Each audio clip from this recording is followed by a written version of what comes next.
Good afternoon, Dr. Gladman. Afternoon. I'm so sorry I'm a bit late, but we're gonna Uh-huh. be starting at 4. So what I'm gonna do is I'll share my screen, which is your bio and your picture, Mhm. introduce you, and then hand over to you to facilitate the workshop. Thank you very much for joining. Thank you. See you soon. See you soon. Thanks.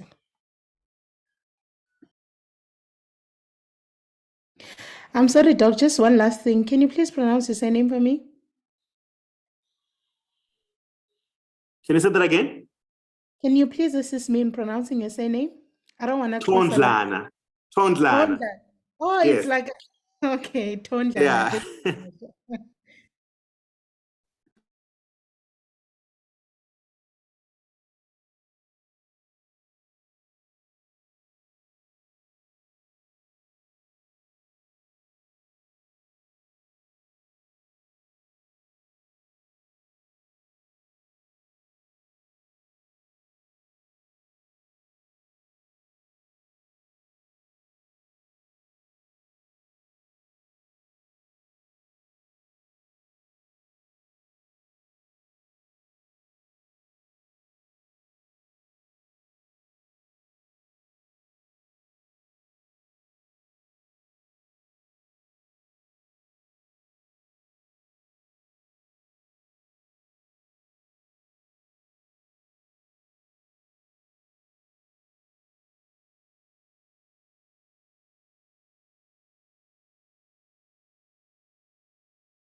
Good afternoon, everyone. Thank you so much for joining us again today, and all those who have been joining us in this journey of research engagement, how to do research, as well as the support that you've received from everyone who has been engaging with our work. Thank you very much. Today, we are having a workshop on gatekeeping letters, which is one of the processes that one needs to go through before going to collect their own data. And that is a workshop which will be offered by Professor Gladman Thondhlana, who is an associate professor and HOD of the Department of Environmental Sciences at Rhodes University, where he teaches both undergraduate and postgraduate students. His research work centers broadly on society and conservation. He has interests on the human dimensions of natural resources management, including the links between wild natural resource use and household welfare, collaborative management of conservative areas, conservation conflicts, and urban sustainability. His work is guided by questions aimed at addressing inequality, marginalization, and social justice within the context of sustainable natural resource management. Thank you so much, Prof, for making the time to do this workshop for us, and I hope that we will all engage him after his presentation or within the presentation by utilizing the chat section, which I will also be posting on with regards to an evaluation link to assist us in evaluating our workshops at the Center for Postgraduate Studies. Without wasting any time, over to you, Prof. And thank you very much for agreeing to facilitate this workshop. Thank you very much for the warm introduction. I do appreciate it. And thank you to everyone who is present on this platform as we talk through gatekeeping. If you don't know me, here I am. I'm just going to switch off the video, but I just thought I should show my face. All right. So let me share my presentation.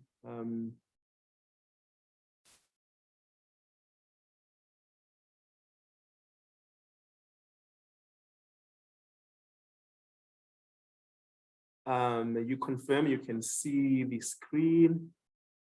Yes, we can, Prof. Okay, perfect.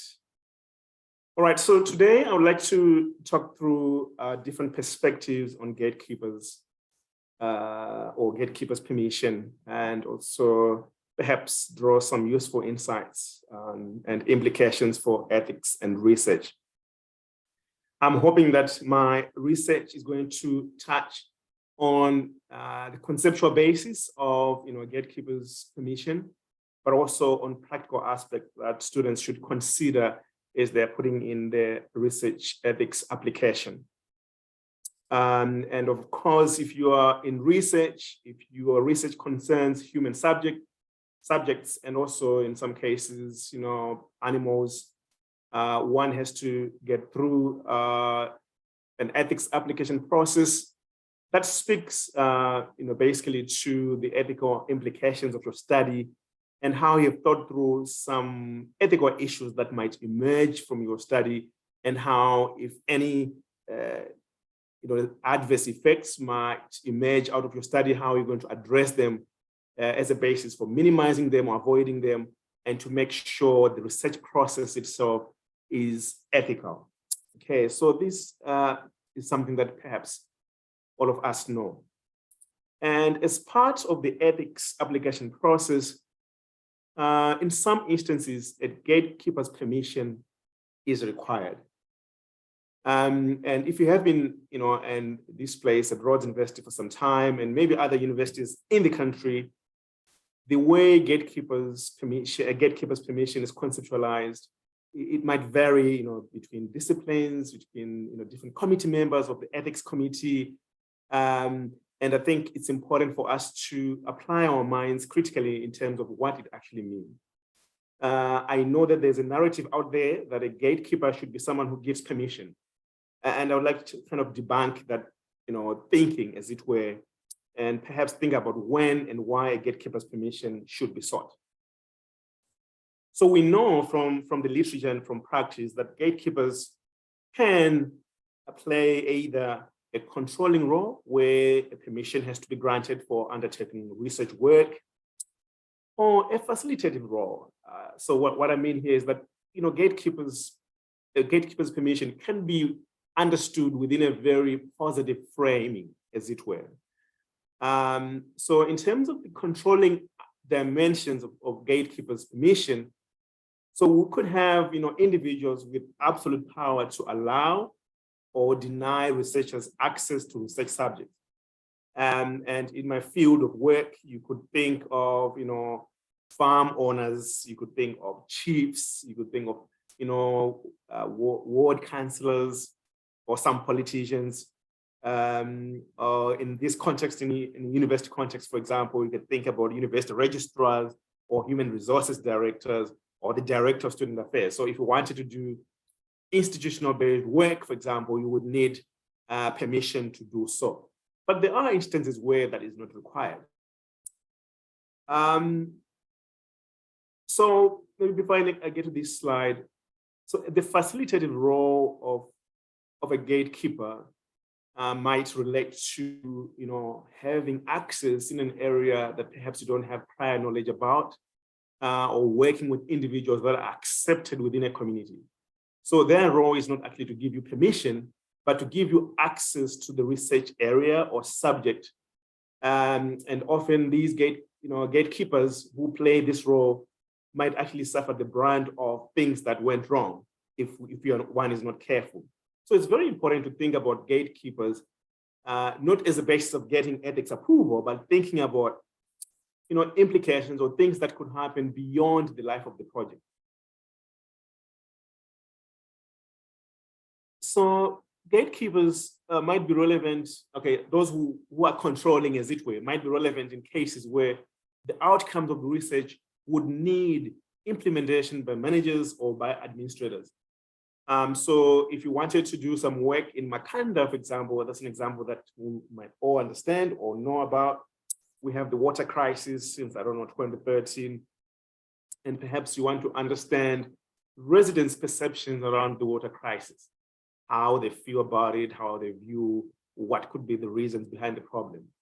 I would argue quite strongly that you don't need a gatekeeper's permission in that scenario, because you just want to get to households who are within their own homestead and they can exercise their right to answer the question or not. But if you wanted to understand information around the performance of the municipality and you want to ask individuals who work for the municipality and even households as well, you might think that you would require permission to do such work. Or maybe you want to understand the views of academics at Rhodes about sustainability on campus. Definitely in this case, you might need the permission from the registrar or whoever is responsible, because whatever you report will be institutional based, as it were. And perhaps there might be a need to implement interventions as informed by the findings. But again, as I've said earlier on, the roles and responsibilities of gatekeepers in communities often continue beyond the lifespan of projects. And of course, as students and researchers, we just want to get things done. So you look for that letter if it's required, it is signed, sent through, and we ignore about what happens after we have left that research site. But thinking about what could happen after the research project has ended is quite important, because I think it's an ethical issue as well.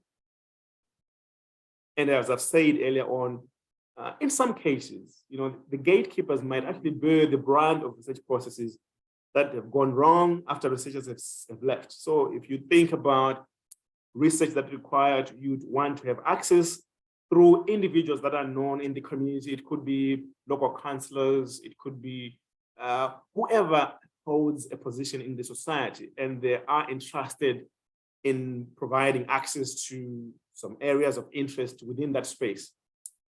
And if things don't go right, these individuals might actually be in trouble with the rest of the community. There's possible implications before we undertake our research. So gatekeeping goes beyond just getting a letter of approval to do your work. So based on this discussion, I would say the role a gatekeeper adopts really varies in relation to the purpose of the research.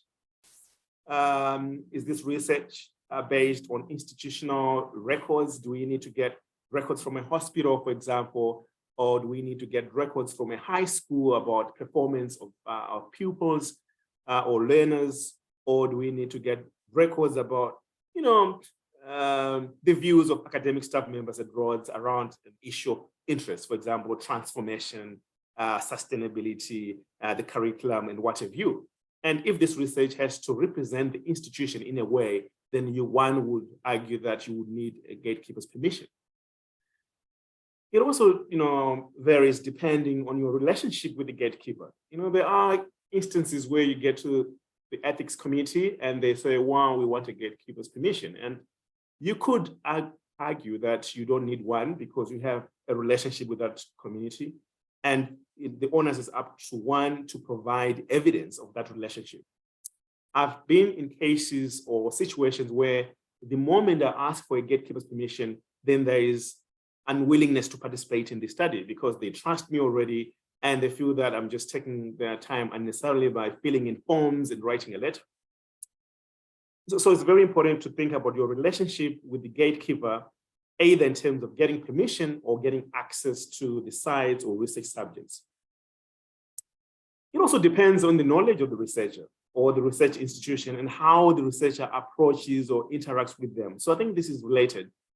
The way you work with certain institutions might mean that in future you don't need a gatekeeper permission because they trust you, they know you, and they know that your work is used to inform our understanding about a particular subject or to inform interventions that institutions might consider in addressing certain issues.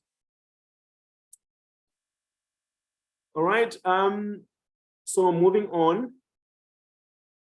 So in your research work, once you have applied for your ethics application approval, it might have been approved and you are about to get into the field, you might find that there might be some controlling gatekeepers. The question is, how do we deal with them? It's important to spend time with gatekeepers and to get to know their roles and concerns. Allowing that space of knowing each other can ensure the research process or aims are addressed. And those, rather, so what I mean is that it will ensure that the concerns are really addressed by these research processes and aims of the project. So once you explain what the aim of the project is, perhaps that can allow an engagement around what value the community might get from that research, which might allay fears or concerns that gatekeepers might have. Okay. But of course, that said, we should know, we all know that gatekeepers are influential or powerful people. So if we think about, the mayor or the municipal manager or the registrar of a university or a director of human resources, they might be super busy and won't have time to know them. In fact, you might make an appointment, they'll tell you to come in a month or so. So at the same time, researchers have finite or limited time and budget, which count against having these meetings, getting to know each other. So there are ways of dealing with these controlling gatekeepers, but we also know that there are challenges related to time constraints, to budget constraints on part of both the gatekeepers and the researchers.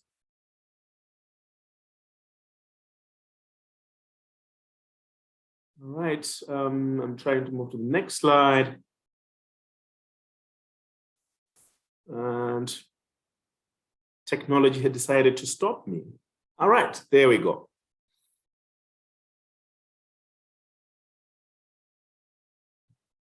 So having been involved in ethics, assessment or evaluation of ethics application, I've been a member of the Rhodes University, ethics committee. I've been a representative of my department, and I currently sit on the human ethics committee. And there has been some, contestations or conflicts around what it actually means to have a gatekeeper's permission or approval, as it were.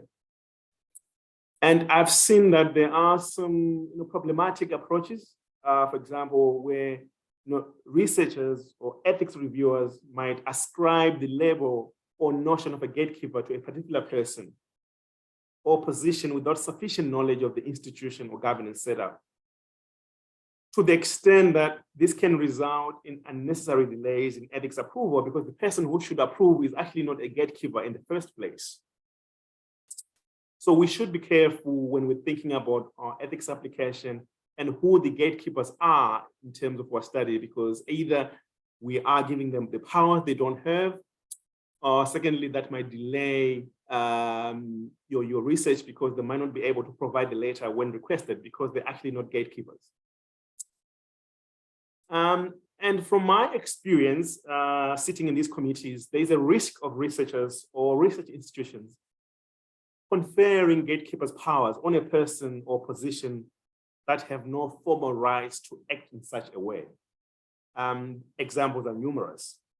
I can get back to the example I provided earlier, where one has to wants to explore perceptions around water scarcity or potholes in town or livestock in town, for example, among residents. And in this case, there is no obligation whatsoever to actually get, ethics or rather gatekeepers' permission from the municipality to do this study, in my view, because you want to approach individuals or residents of Makanda who have a right to actually participate in the study or not, without an absolute power telling them to do so or not. In certain circumstances, chiefs have been given absolute power, and I do believe that there are instances where the chiefs should be approached out of courtesy, but not to provide permission for their subjects to speak about a particular subject or a subject of particular interest. Or ward councillors, for example. You could think of other examples where gatekeepers' permission is actually not required. And I think in this process, there is the risk of it becoming self-reinforcing. So because the researcher viewed that person in that way and approached them for permission, it could be students, it could be researchers in different institutions, universities, research institutes, and so forth. Then the approached person would assume the mantle and become the gatekeeper, either in a facilitative role or in a controlling role, because it kind of boosts their status for all future approaches. For example, they might feel that now in future, whoever comes to me then or to this institution would have to get through, or past my office. And they actually become recognized as such by the constituency, and they are deemed to be representing. So I think that as researchers, while we need a gatekeeper's permission in some instances, we have to be careful not to contribute to this self-reinforcing issue around gatekeepers, because some people actually are not gatekeepers in real terms, but we assign them that role and they assume that role, and it becomes self-reinforcing because we recognize them as such. So I hope this is making sense around the conceptual ideas or basis of gatekeeping. All right. I should say this laptop I'm using is new. It's barely 5 hours old, and these buttons are not user-friendly yet. Okay, I want to get to the next slide. And it's saying no. Anyhow.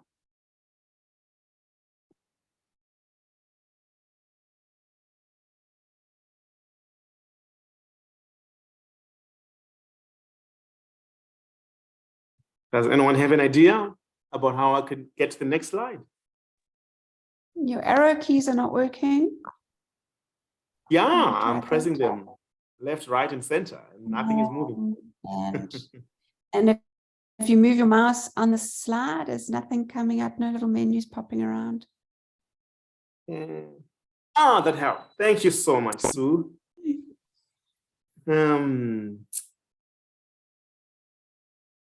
Perfect. So let's maybe talk about implications for research and research administrators in the context of this ongoing talk.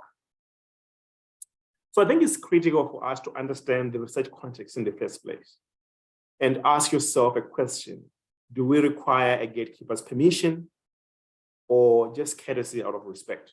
And I've seen that in many areas, courtesy is sufficient. But it is up to you to explain, if you're applying for ethics approval, for example, to explain why you don't need a gatekeeper's permission. In fact, that form has an option to explain why you don't need or require a gatekeeper's permission. And some questions that might help relates to, whether or not institutional information is required. If you want to get health records or student results or academic performance in a particular institution, for example, definitely a gatekeeper's permission would be required. And in some cases, you might actually need to get permission from, if it's education departments, as it were, or ministry, you're willing to get information from the Department of Education, okay, beyond the ethics application at Rhodes University. And you need to ask yourself a question: where do the rights of individuals start and end? Because at the end of the day, if we give absolute power to people who should not have that power, you actually suffocating the space for, different people or residents or the public to participate in research. And research is important. It informs our understanding. But if we are giving the right permission to an individual who actually should not be having that permission or the right to give permission, then I do think it's a disservice to the academic project, in my view, or to research in general. And you need to ask yourself a question: what are the ethical and societal implications of denying researchers access to subjects? Because in some cases, gatekeepers are just there to stop research from happening because perhaps they know that some issues that might affect them directly might be unearthed in that process, or they are afraid that maybe their image might be tarnished by the results of the study, and the best way for them is to stop that research. But we need to think, whether or not this is ethical and what are the implications to society. And if not properly conceptualized, I do think that a gatekeeper's permission or the process of getting a gatekeeper's permission can actually hide or mask inequalities, abuse that might be ongoing, and in turn chances for redress. So if we are arguing as researchers that an ethics application process is important to make sure that what we do in the field with people should be ethically acceptable, I think the same goes for our understanding of a gatekeeper's permission or gatekeepers in research, because if we're not careful, we are perpetuating that narrative or we're perpetuating practices that hide these inequalities, abuse, be it in terms of environmental issues or social issues and what have you. And then we might miss the chances for redress. All right, so I would say,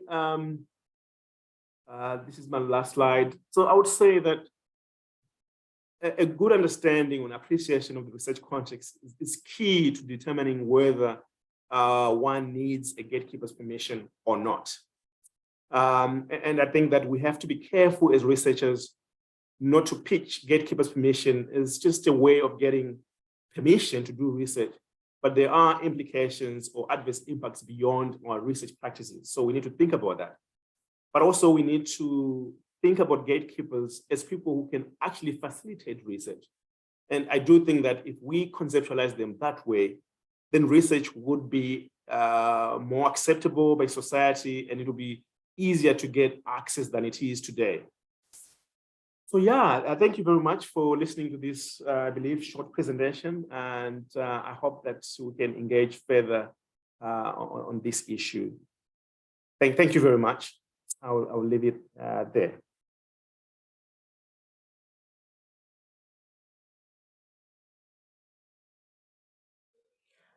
Thank you very much for that presentation. Colleagues, friends, you may raise your hand for any questions.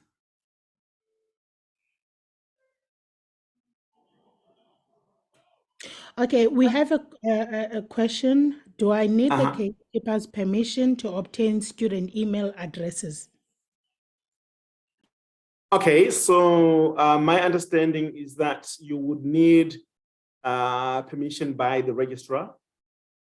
If it's all students on campus, permission by the registrar, and I think to some extent, I think also rather the director of student affairs should be approached for such permission.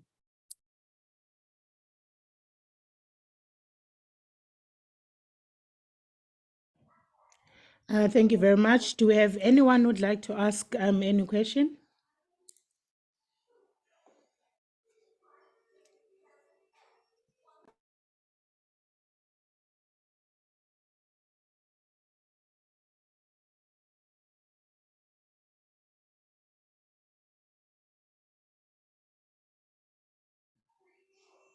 Okay.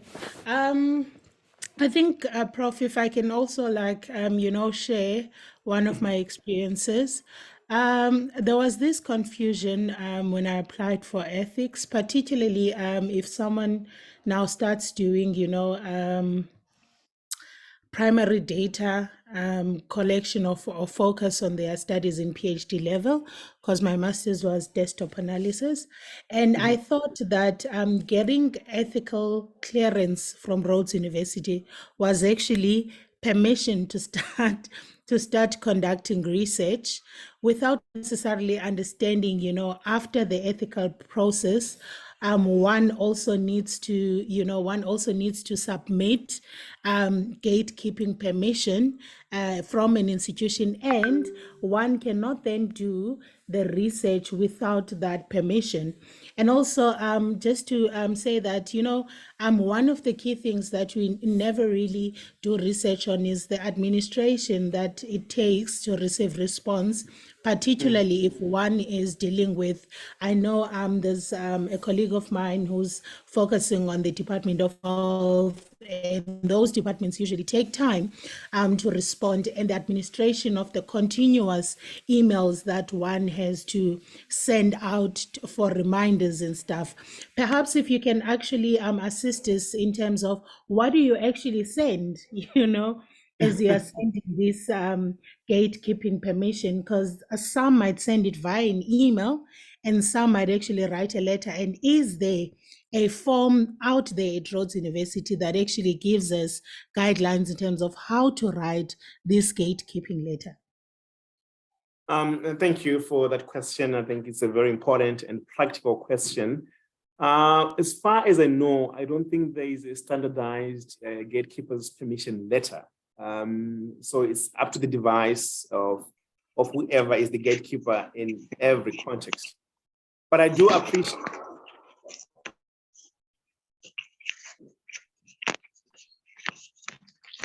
I'm sorry, Prof, please unmute. We lost you there. Okay, perfect. Please mute your mic. Thank you. Do you want me to mute? No, I was asking the second participant to mute. Sorry, I muted you by mistake. Okay, no problem. So I wanted to say that I do relate to your experience about delays in getting the gatekeeper's permission. I think it's a real problem. I mean, I have some students who work with municipalities, and just getting a response from these municipalities just takes long, and we might have limited time and budget. What I've often done, and it has been successful, it's just to, if your approval is provisional upon pending a gatekeeper's permission, then you can talk to your chair and just explain the situation. Typically they would say, if you have a verbal agreement, for example, you can actually go ahead. I've got several cases like that.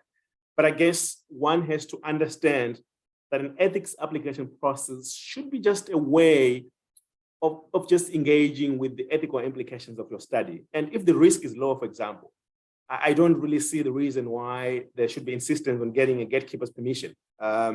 If, for example, there are delays in getting it.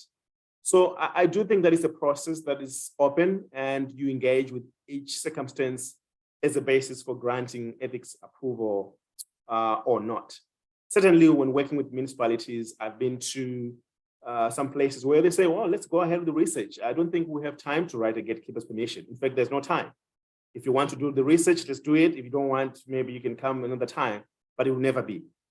So I do think that we need to understand the context and explain that to our ethics committee, who should be in a position to constructively provide a judgment, or as it were, evaluation. I don't know if that helps, but I'm just sharing my experiences here. No, thank you very much. It does really help because, the one thing that I also learned in my gatekeeping process is that different spaces, different organizations, different universities have got different systems in place in terms of how long they take to respond, but also in terms of what they are particular about in your submissions. For example, one's proposal can be accepted at Rhodes University without any issues, and then because whilst sending out a request for permission, outside of any other documents that you submit, your proposal becomes part of it. And I received this feedback from one of the institutions.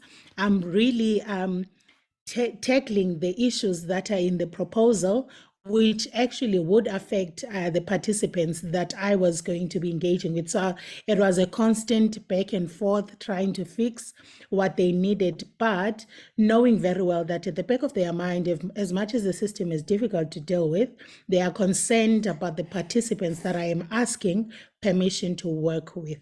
So thank you very much for that. There's a question by Apelele, who is saying, what happens when the gatekeepers do not grant permission? And I think you touched on it, but I'm just asking, perhaps Apelele is asking in terms of a student base, do you go ahead with the interviews when the institution is saying, unfortunately, we cannot give you permission? Yeah, so that would be very unfortunate. But as per the ethics principle, if a gatekeeper's permission is required and is actually not granted, then unfortunately one cannot go ahead with the study. So I can give you an example. If you want to study, something related to health records, and of course these records are confidential, and the hospital director or whoever is responsible for releasing that data says no, then you can't go ahead because obviously you won't have access to that information.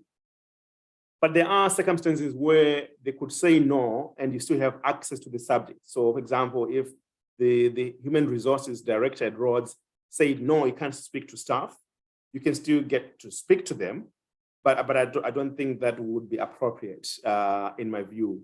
There should be ways of addressing the concerns raised by the gatekeeper for one to get permission rather than doing it clandestinely, as it were. That would be my response. But I mean, I'm happy for others to respond to this question because, circumstances might be different, but that would be my response. Thank you very much. Thank you very much, Prof. I'm just thinking as a follow-up as well, and I mean, anyone in the room who can respond can come in. If now the ethics is granted, the proposal has went through, and now the institution, for example, that you want to interview students or colleagues in rejects the permission.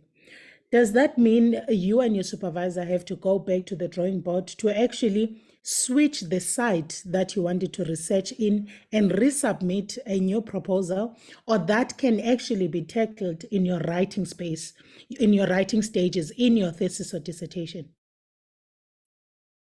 Okay, maybe before I respond, can you allow Sue to come in? Because she would like to respond, but she can raise up her hand. Yeah, please. Yes, go ahead, sir.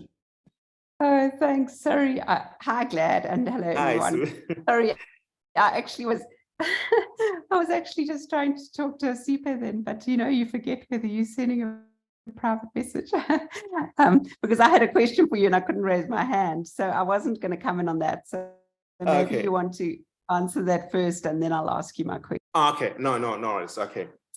So I think that it's context dependent.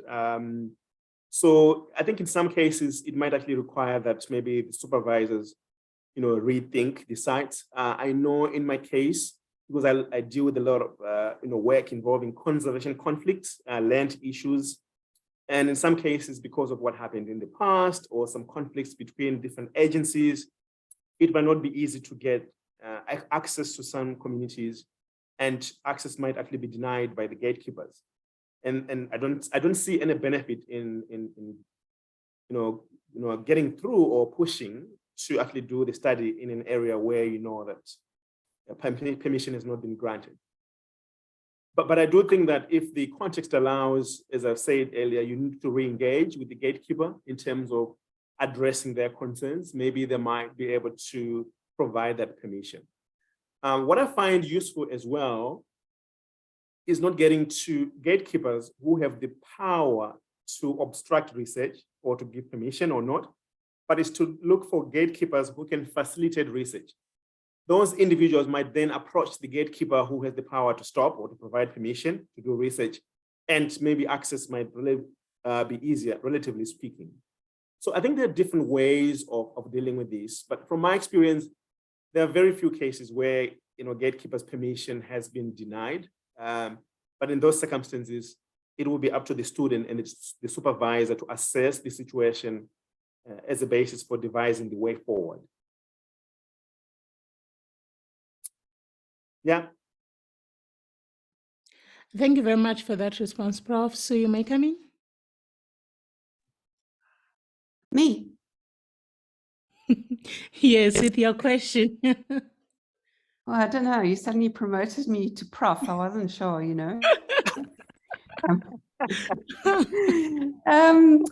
Yeah, so firstly, I just want to echo what Glad just said, is that oftentimes if things go wrong, it can feel absolutely devastating. Oh my goodness, I've taken ages to write my proposal and get it approved and ethical clearance and get that approved. And now I write the gatekeepers letter and they say no, and now my whole studies come to a crashing halt. It's terrible if that happens, but it's very rarely, in fact, I don't know a single experience where it is actually the end of the line. As Glad said, you just discuss and you make a plan. And I want to give an example of a PhD student I've got at the moment. And he needed some documents from Department of Higher Education and Training, and they were budget documents. And the Department of Higher Education and Training said, no, we can't give them to you. And he promised to anonymize which institution. So it was budgets of different institutions. And he said, I won't reveal the institutions' names, but he's sort of tracking where money gets misspent or spent in the wrong line items or whatever. So he asked DHET for these central, and they said, absolutely not. You must ask each individual institution. Now, no institution is going to say, here's the budget that shows where we underspent, overspent, misspent. So, and this is for one particular issue that the department pays for. And so he thought, okay, now I've got to rethink my study. I'm going to have to do interviews. Maybe I won't get the actual quantitative data of stuff that's gone wrong, but I can speak to people. And he started doing that, but he never gave up on the other data. Once it became clear the universities would not give them their data, he went back to DHET, but he didn't go to that main gatekeeper who had said no. He went and spoke to a slightly more junior, but nonetheless very, still, I suppose, fairly powerful in terms of institutional power, but not the big Lanis up at the top, but someone who knew the workings and really made his case to that person and explained why he needed it and really explained in detail, even though that detail was in his documentation. But as I think, in a way, as Sipa suggested, often these big organizations and health and department or whatever, they don't read all the documentation. So what he really explained to this person is that he will make so sure it's anonymized that no university, he's trying to raise big issues at a national system level. He's not trying to shame individual institutions. And it was through that process that then he got that person in DHET to speak on his behalf to the big gatekeeper. So I just wanted to echo, sorry, I'm taking a long time. I'm going to get to my question now, but I just wanted to echo this idea that if things fall apart, I'm not saying that you don't feel terrible for a short while. Of course you do. But unfortunately, research generally has a lot of hurdles and things fall apart quite regularly. So don't allow yourself to feel upset by all means, but don't allow yourself to think, this is it, it's happened to me only, this is a terrible thing. It happens to all of us, and you kind of rejig things. But now for my question to Glad. Glad, you were sort of suggesting that it's really up to the researcher, who in this case is probably a postgraduate student, to argue for when a gatekeeper letter is needed, who that gatekeeper should be, or when it should not be given, or when it would be inappropriate, or and I guess you can make an argument for that, but isn't it the case that it's often the ethics committee that will say, you need to get an ethics gatekeeper letter from this person? Yeah, that's a very good question and point you're raising, Sue. I think that there has been progress in the performance of the ethics committee in universities in general and at Rhodes in particular. And for some time, it was almost up to the ethics committee that would decide whether a gatekeeper's permission is required or not. But people have brought concerns around that, in part because not all ethics reviewers have a thorough understanding of what's actually happening out there. And just by reading that application, they might not understand the context deeply. So I do think that the ethics committee has an oversight to some extent, and they can tell when a gatekeeper's permission is required. But I do think that the researcher has space to actually engage with the ethics committee and to argue quite strongly where necessary in cases where a gatekeeper's permission is not required. I've had experiences where the ethics committee has asked me to provide a gatekeeper's permission, and I've pushed back to say, look, it's not required because of A, B, C, D, in a very constructive spirit, as it were, and also drawing on previous studies that I've done.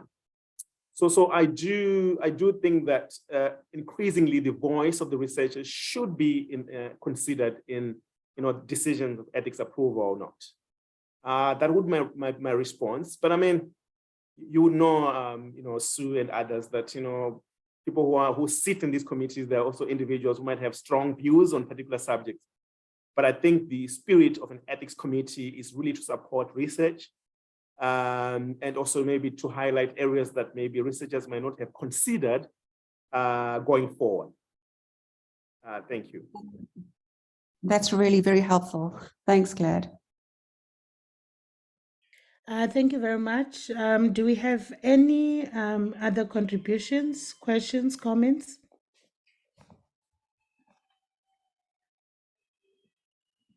Okay. No, thank you very much for that presentation. And just to urge the people who are here to please assist us with evaluating this workshop and many other workshops by clicking on to the link that is in the chats. I see. Okay. Yes, thank you very much for posting it again. Please make sure that you click on the links to evaluate this workshop and all other engagements that we have at the Center for Postgraduate Studies, so that we can be able, to assist more in terms of research support, research engagement, and the workshops that are relevant in your research journey. And also thank you very much for the engagement today, and particularly to Prof. Gladman. Thank you so much for being here and for taking the time to take us through what gatekeeping means, who are the gatekeepers. I know to such an extent doing research and understanding these wordings and what's expected takes a toll in terms of the research journey. But as Sue has mentioned, this journey comes with hurdles. It is not easy, but it is worth working in it. So thank you very much for reminding us that we definitely need to take on the journey. It's not going to be easy, but it is worth it. Eventually, we will change the world, change the research field, contribute to the knowledge, and earn ourselves the titles. Thank you so much for joining. Thank you very much for inviting me. Thank you very much. Have a great afternoon further and evening. See you next time next week on Wednesday and Thursday. Goodbye. Bye.